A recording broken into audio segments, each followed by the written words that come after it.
Rote hari ini. Selamat pagi pendengar, Anda mengikuti rangkaian informasi yang terangkum dalam Rote hari ini, edisi Rabu 22 Juli 2020. Dari Rote dan seputaran Nusa Tenggara Timur, ada beberapa informasi yang menjadi rangkuman Rote hari ini di antaranya.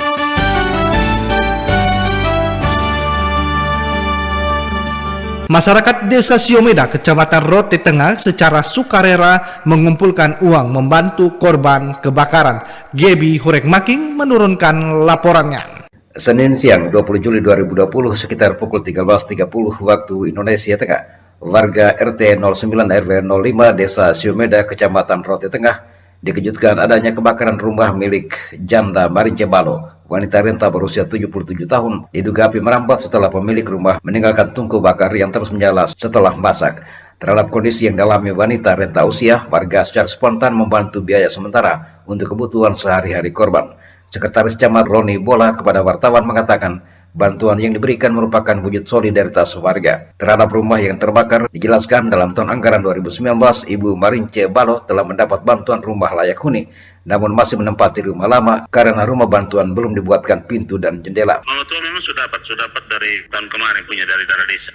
Tapi di rumah sudah ada jadi hanya pintu jendela belum. Jadi dia sementara dia tidur rumah, dia masih di rumah lama. Rumah masih barang-barang dia masih dalam rumah lama, rumah daun itu. Pada kondisi renta usia, korban tidak mampu menyelamatkan sejumlah perabotan rumah termasuk perhiasan berharga ditaksir mencapai 8 juta rupiah. Data kerugian ditaksir bersama aparat desa dan Satuan Babin Kamtipmas Desa. Dari Brandal Selatan NKRI, Gebi Hurekmaking melaporkan. Tim gugus tugas percepatan penanganan COVID-19 di wilayah Nusa Tenggara Timur melaporkan ada penambahan 3 pasien COVID-19 dari Kota Kupang dan Kabupaten Manggarai Barat, sehingga total pasien terkonfirmasi positif COVID-19 di Nusa Tenggara Timur hingga 20 Juli 2020 menjadi 137 orang. Selengkapnya, Alotani menurunkan laporannya. Sekretaris 1 Tim Gugus Tugas Percepatan Penanganan COVID-19 NTT, Dr. Domi Mere, selaku Kepala Dinas Kesehatan dalam keterangan pers di Kupang mengatakan bahwa hasil pemeriksaan 188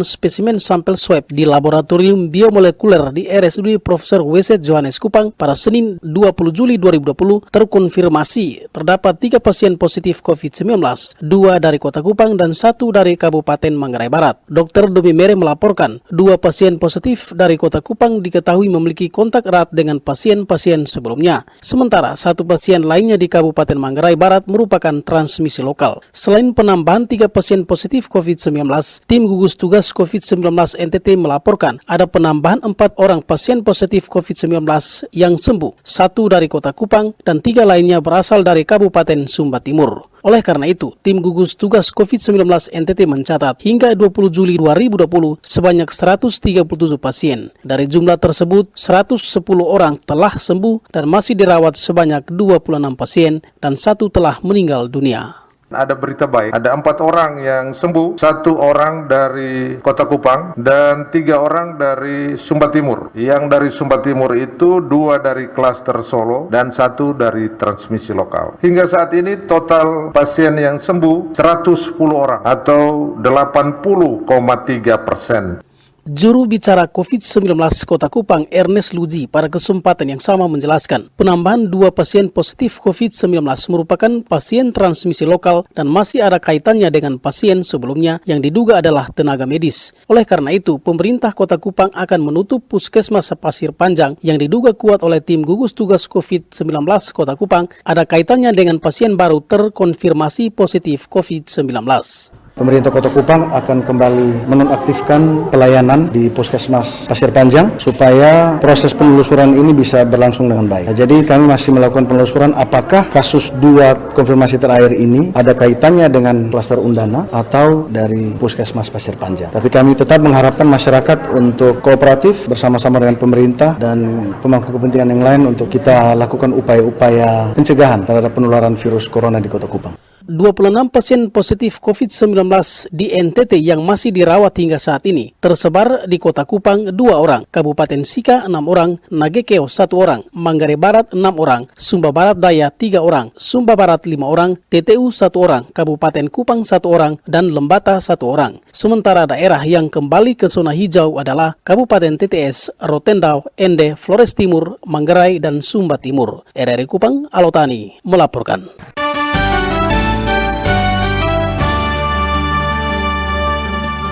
Proses perekrutan dan pengiriman orang untuk dipekerjakan di beberapa negara saat ini ditutup akibat COVID-19. Simon Sostenes menurunkan laporannya. Kebijakan perekrutan dan pengiriman orang asal NTT yang akan ditempatkan untuk pekerjaan di beberapa negara dewasa ini ditutup. Hal ini menurut PLT Kepala Dinas Koperasi dan Tenaga Kerja dan Transmigrasi Provinsi Nusa Tenggara Timur, Sylvia Pikejawang. Kebijakan perekrutan dan pengiriman orang ditutup karena beberapa negara penerima tenaga kerja asal NTT sedang ditutup akibat COVID-19 sehingga sampai saat ini belum ada kasus trafficking yang terjadi di Nusa Tenggara Timur.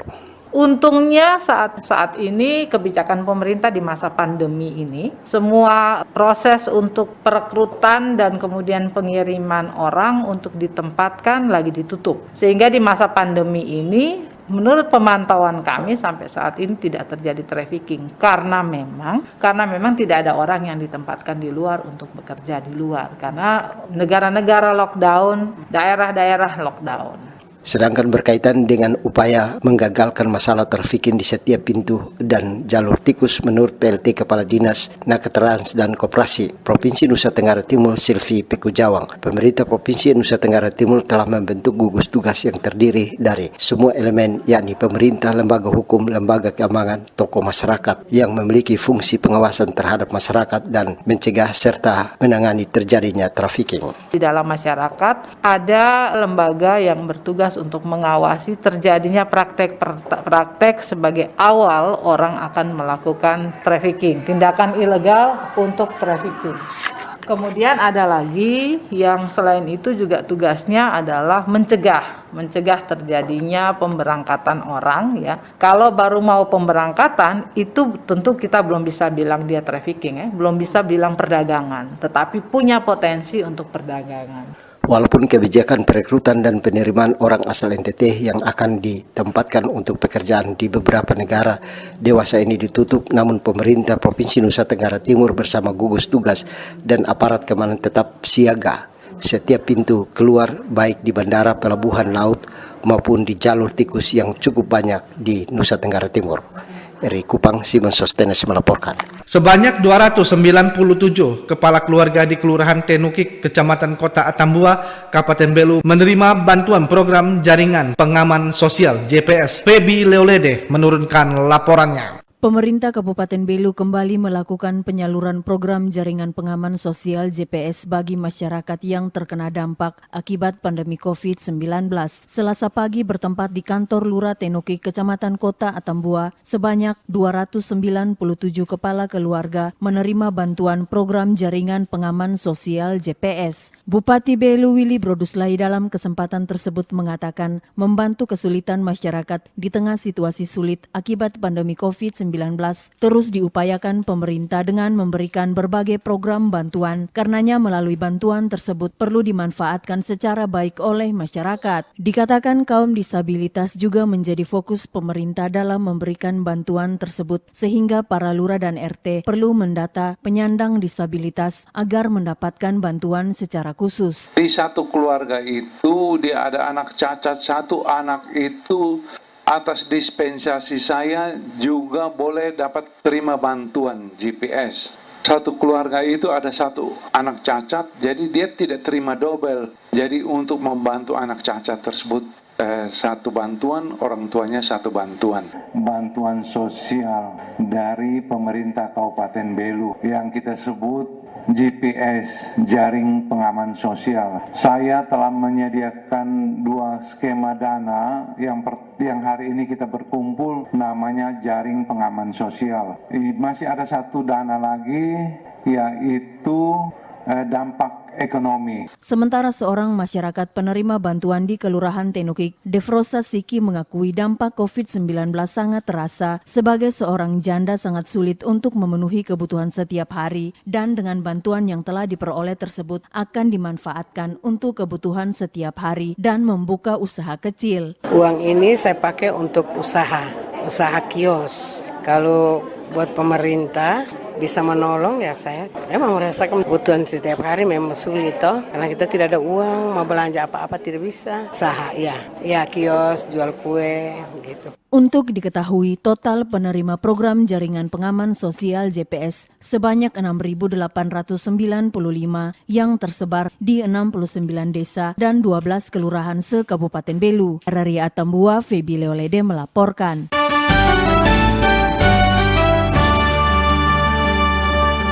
Asisten Potensi Dirgantara Aspot Dirga, Kepala Staf TNI Angkatan Udara Kasau Mazda TNI Tias Nur Hadi selama 3 hari meninjau pelaksanaan program Tentara Manunggal Membangun Desa TMMD ke-108 tahun 2020 di wilayah Kabupaten Ende. Selengkapnya, Heribertus Epu menurunkan laporannya. Kedatangan Asisten Potensi Dirgantara Aspot Dirgang diterima secara langsung Bupati Ende Dr. Andrus Haji Jafar Ahmad, Ketua DPRD Ende Francis Gustaso Esos, serta Dandim 1602 Ende Letnan Kolonel Infantri Muhammad Fuad Suparlin. Kepada sejumlah awak media di Ende, Asisten Potensi Dirgantara Kepala Staf TNI Angkatan Udara Mazda TNI Tias Nur Hadi mengatakan, program Tentara Manunggal Membangun Desa atau TMMD merupakan program kerja rutin yang diselenggarakan setiap tahun oleh Mabes TNI Angkatan Darat, di mana kedatangannya kali ini untuk melakukan pengawasan dan monitoring terkait pelaksanaan kegiatan TMMD di wilayah Kabupaten Ende. Ia menjelaskan setelah mendapat paparan terkait kondisi topografi terdapat beberapa kesulitan, objek-objek yang menjadi prioritas masyarakat di wilayah sasaran TMMD. Dikatakan Tias Nur Hadi, beberapa kendala itu akan tetap diupayakan untuk dikerjakan, namun karena medannya yang sulit sehingga pengerjaannya belum bisa tuntas sesuai dengan keinginan masyarakat maupun pemerintah daerah. Saya langsung mendapatkan perintah untuk melaksanakan pengawasan dan evaluasi terhadap pengerjaan kegiatan TMMD di wilayah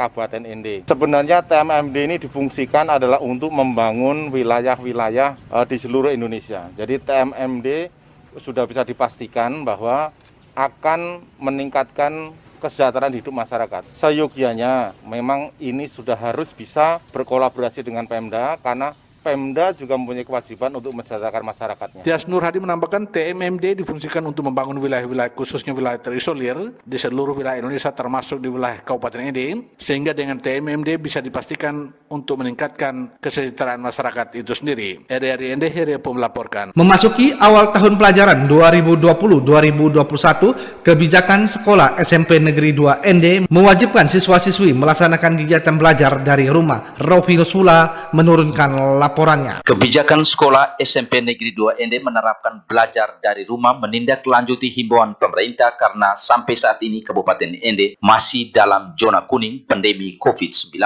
Kebijakan yang diambil pihak sekolah juga sebagai langkah antisipasi mencegah penyebaran COVID-19 di lingkungan sekolah. Kepala Sekolah SMP Negeri 2 Ende Ngasu Yohana usai pertemuan bersama orang tua siswa kepada RRI mengatakan proses pembelajaran di SMP Negeri 2 Ende menggunakan metode luring luar jaringan dengan menyediakan media berupa lembaran kerja atau tugas, bahan ajar cetak, dan alat peraga diberikan kepada para siswa. Dijelaskan kebijakan sekolah menerapkan metode luring mengingat tidak semua orang tua memiliki HP Android. Melalui metode luring, kegiatan belajar dari rumah, para siswa dapat mengikuti melalui siaran televisi, TVRI dan siaran RRI kerjasama sekolah dengan lembaga penyiaran publik RRI Ende. Namun pihak sekolah juga tidak mewajibkan siswa harus belajar melalui media televisi dan siaran radio karena siswa yang belajar di SMP Negeri 2 Ende umumnya berasal dari berbagai latar belakang penghasilan orang tua yang berbeda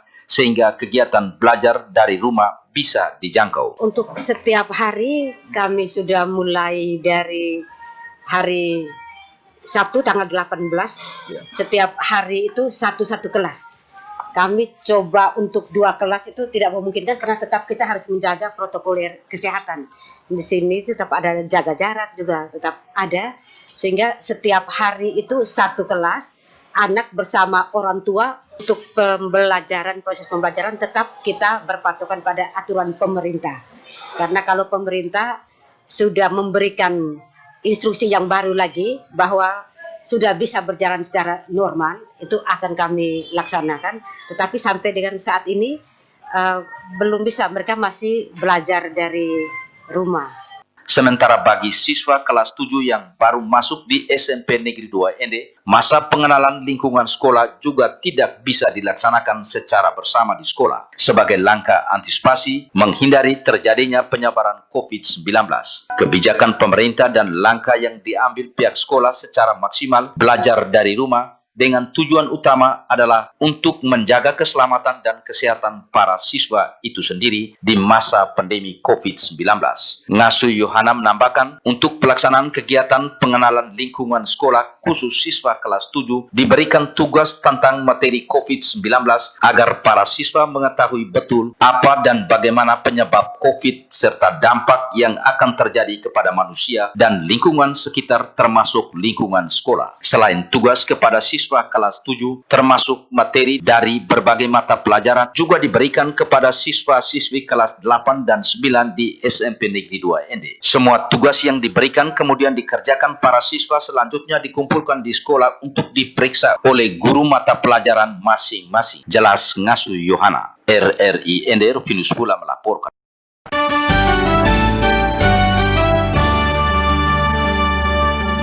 Pendengar, demikian rangkaian informasi yang disampaikan melalui Rote hari ini. Atas nama kerabat kerja yang bertugas, saya Rudi Hartono mengucapkan terima kasih dan selamat pagi.